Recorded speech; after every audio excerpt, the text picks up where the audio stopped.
Welcome to The Road. This is a weekly podcast of All Saints Lutheran Church. I'm your host, John Pedersen, and I serve as pastor. Each week, we reflect on faith, life, and navigating the road ahead. The language of journey is common when we think about life. It has its joys and challenges along the way, and we all need a little encouragement and guidance at times to keep us going.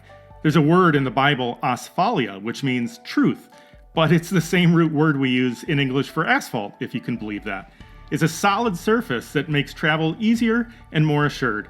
And so every week we're going to be exploring elements of faith and life that keep us on the road. Faith isn't about living a perfect life. It's about finding our way, getting through rough spots, but seeking out those great vistas too. You can find my weekly message here, but you'll also find special conversations with guests who have insights on things like wellness, parenting, and living with unique purpose. If you appreciate this podcast, remember to subscribe where possible and share it with a friend. Here's this week's message. Well, we're starting a new series today called Imminent, and the word implies something threatening, an imminent storm or imminent attack, but it can also be hopeful, like the imminent arrival of spring or an imminent breakthrough in science. The word imminent is unique in that it speaks to something that can be close in both space and time simultaneously, both drawing near and coming soon. We've just celebrated Christmas and the arrival of God's Son, and in the coming weeks, Jesus will announce that the kingdom of heaven has come near. The arrival of God's realm is imminent.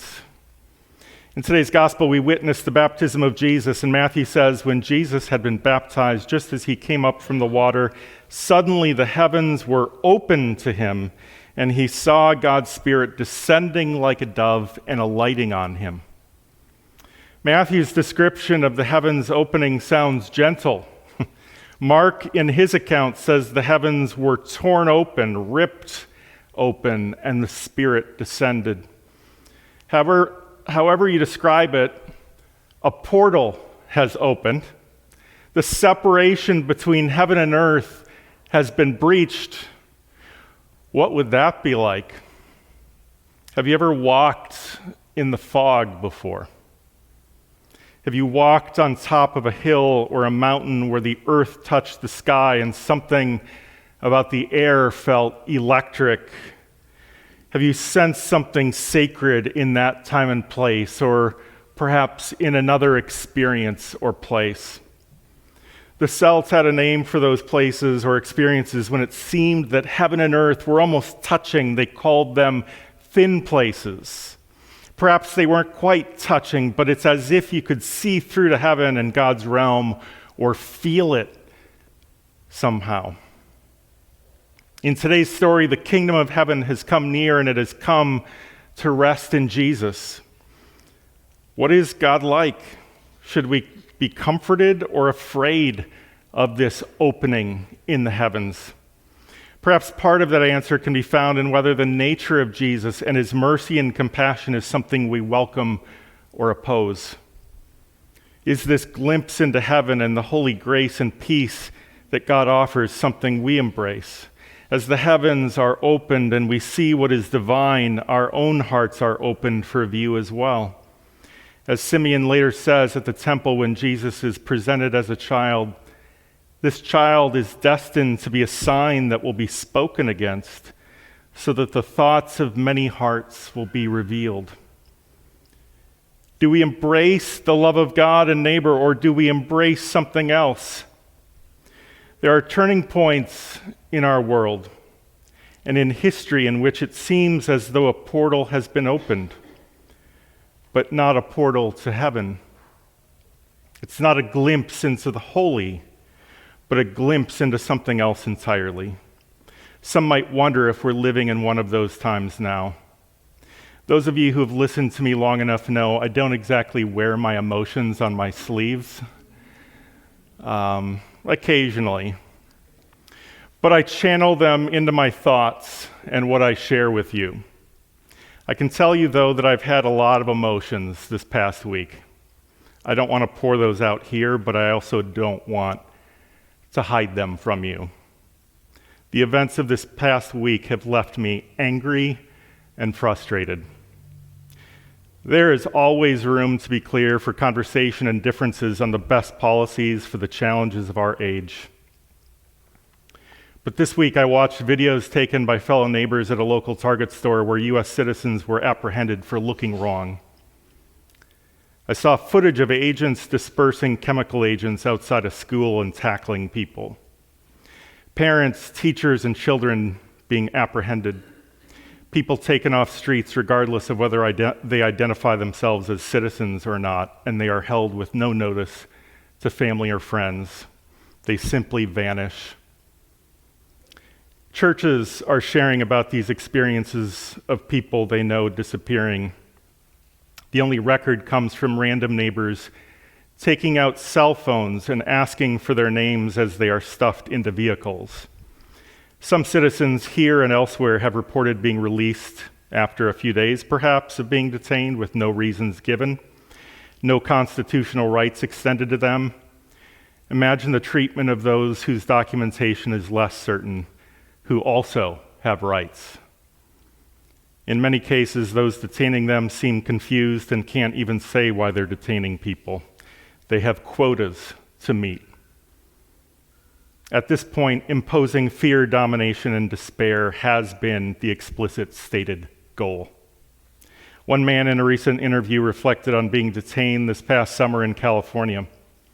He was on his way to work as a security guard, and he encountered a traffic jam. He couldn't move. There were protesters. He got out of his car to see what was happening and discovered agents had created a blockade to detain people. They saw him and started to circle him. He explained he wasn't part of the protest and was just trying to get to work. He explained that he was a veteran and a U.S. citizen.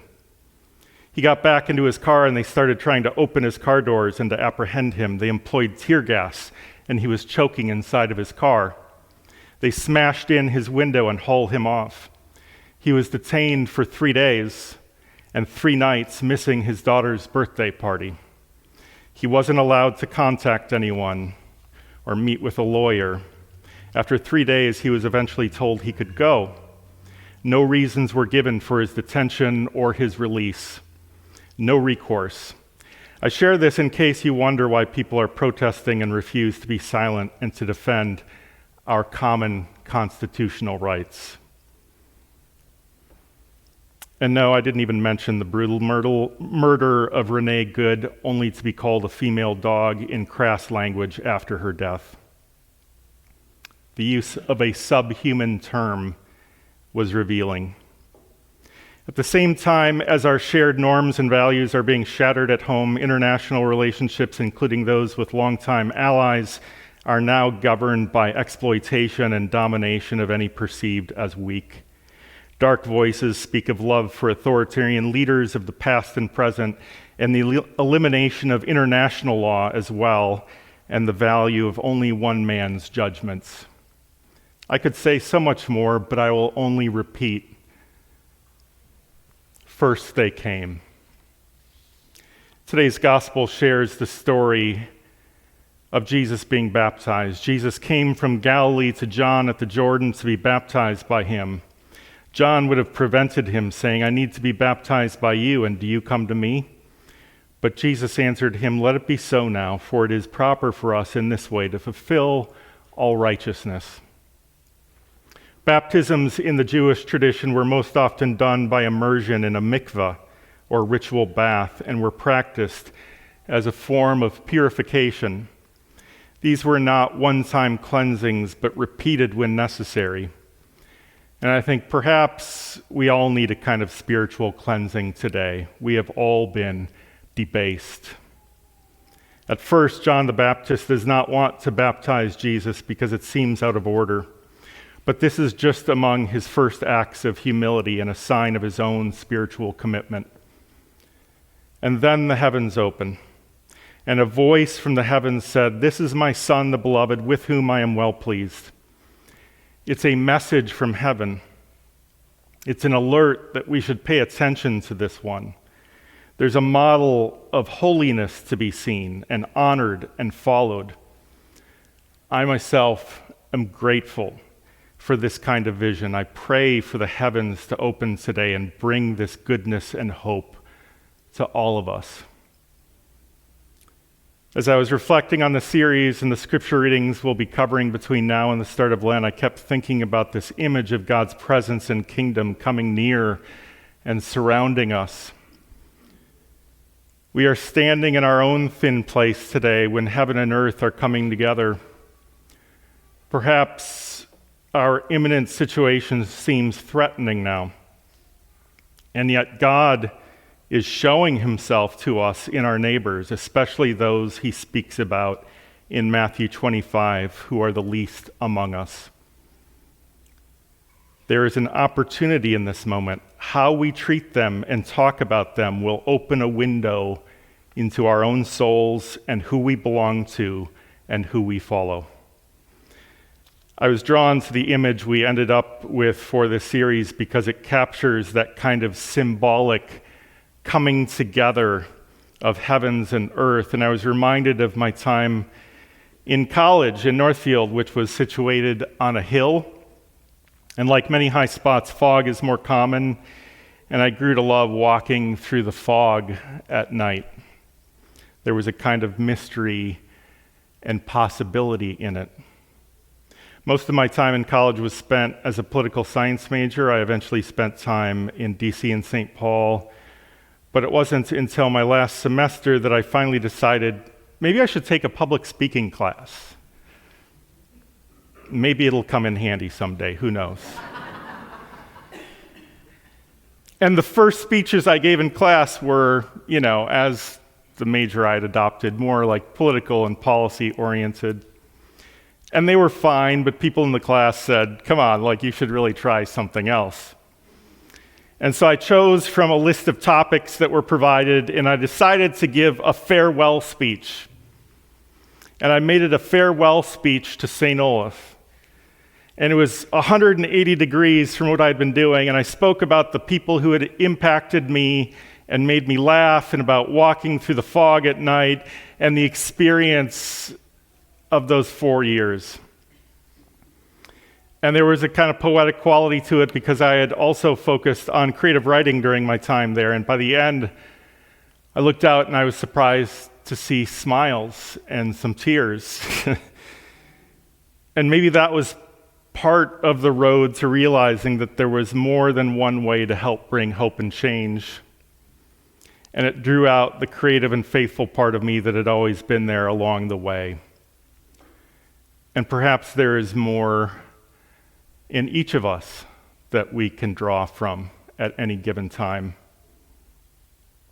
Following my brief experiences in two capitals, I sensed that there was more foundational work that I could do with my life. I eventually chose another road, and all along as a pastor, I have hoped that our world could be made better, not simply through angling for power, but by cultivating renewed hearts and minds, never perfectly, but still in a spirit of care for our neighbors. All of this so that regardless of philosophies, parties, and priorities, we might remember the love of God and what values are eternal. Love of neighbor and stranger at the center, no matter who we are. We're living in times in which this kind of life is being challenged. I feel it in my own bones and soul every day. Perhaps you do too. There are more moments than I care to admit in which I wonder, is there good in the world, in people? Do people have the capacity to choose between light and darkness, love and fear, hope and indifference? There are moments when I wonder if my own life's work matters. Maybe souls and hearts are unreachable. Maybe humanity and values don't matter. Maybe it's only about winning at all costs, and if nothing else, at least sticking it to those you hate more. We know that the cross is a reality in the life of Jesus and faith. But that's where we come to the end of whatever doubts we harbor, because the good news this morning is that resurrection always comes next. And if weeks like this make it hard for you to keep hope, remember that every Sunday is a celebration of the day of resurrection. Hope is born anew. Joy is born anew. I recall J.R.R. Tolkien, who invested his life in sharing the values of faith in new stories and who spoke this through the voice of Gandalf.